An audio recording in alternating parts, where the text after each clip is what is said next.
In 2003, a 19-year-old Stanford dropout convinced the world's most powerful elites to invest nearly $1 billion in a medical device that produced wildly inaccurate test results.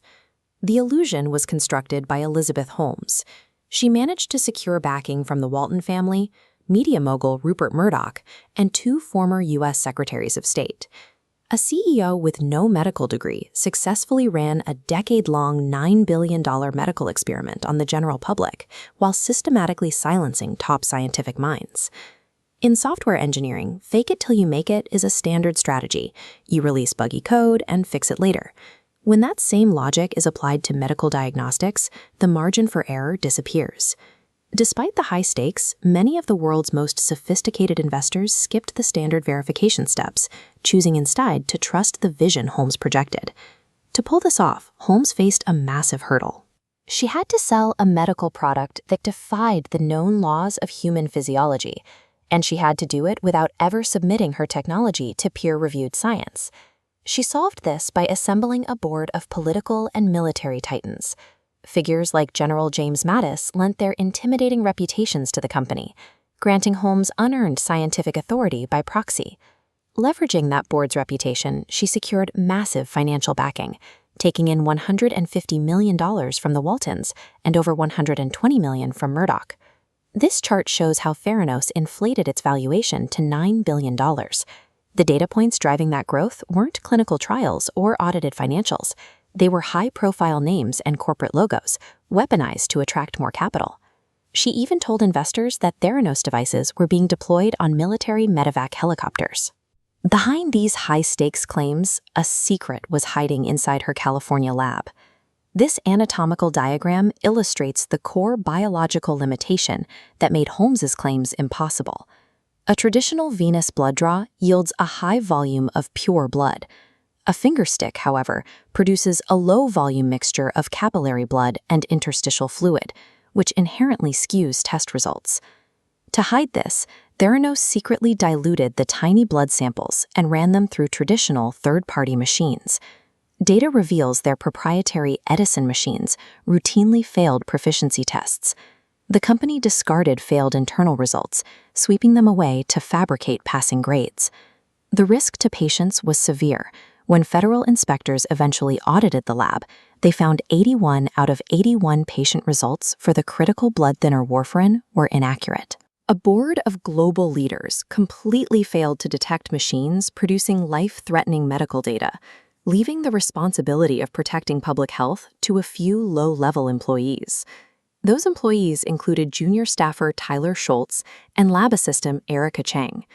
Working on the diagnostic team, they recognized the data manipulation that executives were ignoring. Chang realized the fraud when running her own blood through an Edison machine.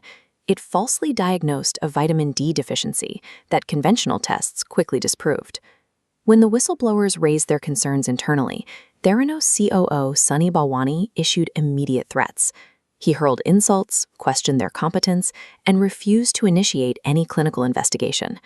Tyler Schultz decided to break his confidentiality agreement and speak to the press. This choice permanently fractured his relationship with his grandfather, George Schultz, who sat on the Theranos board and initially refused to believe him. The company retaliated aggressively against both former employees. Theranos hired private investigators to stalk Chung, forcing her to constantly relocate and rely on burner phones. Theranos had built a system designed not for medicine, but for legal intimidation and corporate secrecy, using aggressive litigation to keep internal failures from the public eye. That wall of intimidation was finally breached in late 2015. A Wall Street Journal exposé by reporter John Carreyrou dismantled the company's claims, a story built on the information provided by these whistleblowers. This public reporting provided the Centers for Medicare and Medicaid Services the specific evidence and regulatory roadmap required to launch a surprise inspection of the Theranos Noric lab. The resulting inspection delivered a fatal blow. The agency officially declared the laboratory a direct threat to the public, citing compliance violations that posed immediate jeopardy to patient health and safety. The immediate fallout forced Theranos to void tens of thousands of medical tests and led to the abrupt closure of its retail testing centers across the country. It took a coalition of entry-level employees, journalists, and federal regulators to finally dismantle a $9 billion mirage that elite investors and board members had fiercely protected.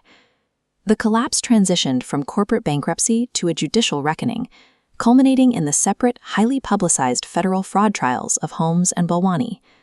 The financial devastation was absolute. Holmes was ordered to pay $452 million in restitution to her victims, while her personal net worth was officially revised to zero. The courts handed down steep prison sentences. Balwani received nearly 13 years for committing both patient and investor fraud, while Holmes received 11.25 years primarily for defrauding investors. Charisma and a bold vision can secure billions of dollars in funding, but the fake-it-till-you-make-it model breaks down when inaccurate data begins to impact patient health. While Holmes promoted a miracle in a single drop of blood, the reality of the fraud was only possible because the world's most powerful people stopped asking the necessary questions.